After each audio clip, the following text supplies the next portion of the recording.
خود اپنے گھر سے چل کر کے میرے مکان پر تشریف لائیں اور میرے مکان پر میرا بیٹا مامون جو بادشاہ کا لڑکا ہے اپنے گھر پر موجود رہے گا. آپ استاذ ہیں, گھر سے آئیں اور شاہی محل کے اندر آئیں, سارے انتظامات ہوں گے, میرا بیٹا موجود ہوگا, آپ تعلیم سے آراستہ کریں. امام کثیر رضی اللہ تعالیٰ نے فرمایا یہ ممکن نہیں ہے اور بہتر یہ ہے کہ آپ اپنے بیٹے کو میرے پاس بھیجیں اگر وہ علم حاصل کرنا چاہتا ہے. بادشاہ راضی ہو گیا اور کہا ٹھیک ہے حضور, اگر آپ آ نہیں سکتے ہیں تو میرا بیٹا خود جائے گا آپ کی بارگاہ میں, لیکن تھوڑی سی رعایتیں کیجئے گا کہ جب طلبہ حاضر ہوں تو سب سے پہلے میرے بیٹے کا سبق سن لیا کرنا.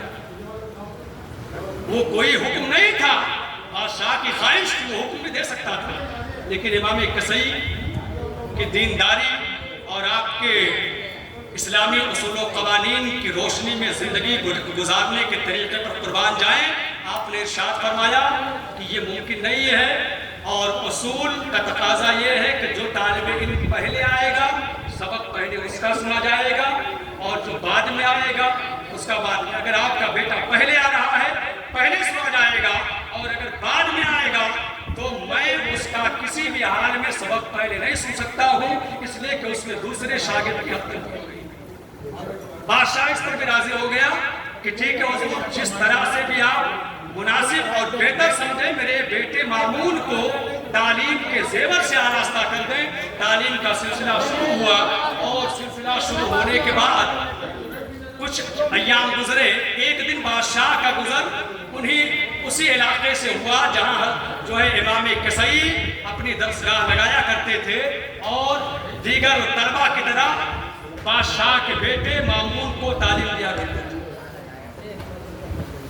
بادشاہ سوار ہو کر کے جو بھی سواری کے جانور یا جو بھی سامان اس زمانے میں استعمال کیے جاتے رہے ہو, سوار ہو کر کے اپنے جو ہے لاؤ لشکر کے ساتھ اپنی جو ہے فوجیوں کے ساتھ گزر رہا تھا. اس نے کیا دیکھا کہ امام کثیر رضی اللہ تعالیٰ عنہ جو استاذ ہیں وہ وضو فرما رہے ہیں. کیا کر رہے ہیں؟ وضو فرما رہے ہیں اور ان کا بیٹا ایک جو ہے پانی کسی برتن میں لے کر کے استاذ کے کو جو ہے پیش کر رہا ہے, یعنی پانی اڈیل رہا ہے استاذ کو سنا. یہ بھی ادب ہی ہے اگر دیکھا جائے. اور آپ جیسے طلبہ کے لیے تو یہ آپ سمجھتے ہیں کہ یہ ادب کی آخری حد ہے. آپ یہ سمجھتے ہیں کہ اب اس کے بعد کوئی ادب نہیں ہے. استاذ یعنی امام کثیر رضی اللہ تعالیٰ وضو فرما رہے ہیں, آپ کا شاگرد ہارون رشید بادشاہ وقت کا بیٹا برتن سے پانی اڈیل رہا ہے. اور اس کے بعد جب بادشاہ کی نظر پڑی سواری سے اترا اور اتر کر کے سخت لفظوں میں اسے ڈانٹا. اور مجھے یہ بات ذہن میں میرے نہیں ہے کہ مارا بھی نہیں, مارا یا نہیں مارا, یہ بات ذہن میں نہیں ہے, ممکن ہے مارا بھی ہو. اور مار کر کے جو جملہ اس نے, بادشاہ تھا اپنے زمانے کا, دنیا کو اگر اس زمانے میں جس زمانے میں بادشاہ تھا اتنا خطرناک بادشاہ ہارون رشید تھا کہ جو بھی وہ چاہتا تھا وہ ہوتا تھا. اگر وہ چاہ لیتا تو بہت کچھ کر سکتا تھا, حکومت کی طاقت اس کے پاس تھی.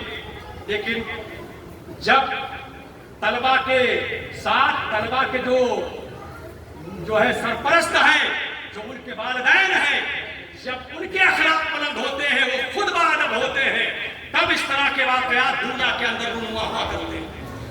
بادشاہ نے اپنے بیٹے مامون کو دیکھا کہ استاذ وضو بنا رہا ہے, پانی برتن سے میرا بیٹا اڈیل رہا ہے, سواری سے اترتا ہے, ڈانٹتا بھی ہے اور اسے مارتا بھی ہے اور فرماتا ہے کہ نالائق یہ استاذ کی بارگاہ ہے.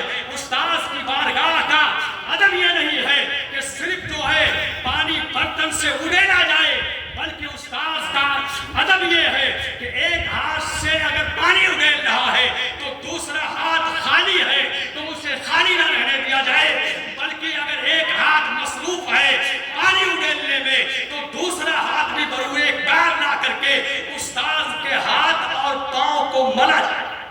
ذرا بتاؤ, یہ بادشاہ کہہ رہا ہے اپنے بیٹے کو, اور جب ایسے والدین ہوتے ہیں تو پھر ان کی نسل سے جو بچے پیدا ہوا کرتے ہیں وہ باادب پیدا ہوا کرتے ہیں. اور جب مدارس میں آتے ہیں، قرآن و حدیث کی تعلیم حاصل کرتے ہیں، تو پھر وہ اساتذہ کے گستاخ نہیں ہوا کرتے ہیں اور اساتذہ کی بے ادبی نہیں کیا کرتے ہیں، اور پھر ایسے طلبا جو ہے باادب ہوا کرتے ہیں، اساتذہ کا احترام بجا لایا کرتے ہیں، پھر انہیں استاذ کا فیضان جو ہے ملتا ہے، تو کوئی جو ہے اپنے زمانے کا جو ہے محدث اعظم ہند بنتا ہے، تو کوئی مفتی اعظم ہند بنتا ہے، تو کوئی مجدد اعظم ہند بنا کرتا ہے۔ یہ سب ایسا نہیں ہے کہ ڈائریکٹلی استاذ بن گئے ہیں، سب کے سبوں نے اساتذہ کی بارگاہ میں ثانوی تلمس کو طے کیا ہے، استاذ کا فیضان حاصل کیا ہے۔ آج ہم جو امام اہل سنت کی یاد کر رہے ہیں اور ان کی یاد منا رہے ہیں، یہ اساتذہ کے فیضان ہے، اور اساتذہ کا فیضان انہیں اس قدر ملا ہے کہ دنیا کے اندر لوگ جو ہے ان کی بارگاہ میں دو لفظ کہنا یہ اپنی زندگی کا معراج سمجھتے ہیں۔ اس لیے ضروری ہے کہ ہم اور آپ بھی اگر دنیا اور آخرت کے اندر اپنی بھلائی چاہتے ہیں تو یہ چاہتے ہیں کہ اساتذہ کا فیضان ملے، بزرگوں کا فیضان ملے، اللہ و رسول کی رضا اور خوشنودی حاصل ہو، تو ہم بھی اساتذہ کے جو ہے کی بارگاہ میں باادب رہیں اور ان کی عزتوں کا خیال رکھیں اور ان کی خوشیوں میں اضافہ کریں۔ اگر خوشیوں میں اضافہ نہ کر سکیں تو دکھ میں اضافے کا یا دکھ کا سامان پیدا نہ کریں۔ اللہ کی بارگاہ میں دعا ہے کہ سننے میں جو کچھ کمی بیشی ہوئی ہو اپنے فضل و کرم سے معاف فرمائے۔ ہم تمام مسلمانوں کو، ہم کو، تمام اساتذہ، تمام طلبہ کو اپنے اساتذہ کا ادب احترام کرنے کی کما حق ہو توفیق رفیق عطا فرمائے۔ وما توفیق الا باللہ۔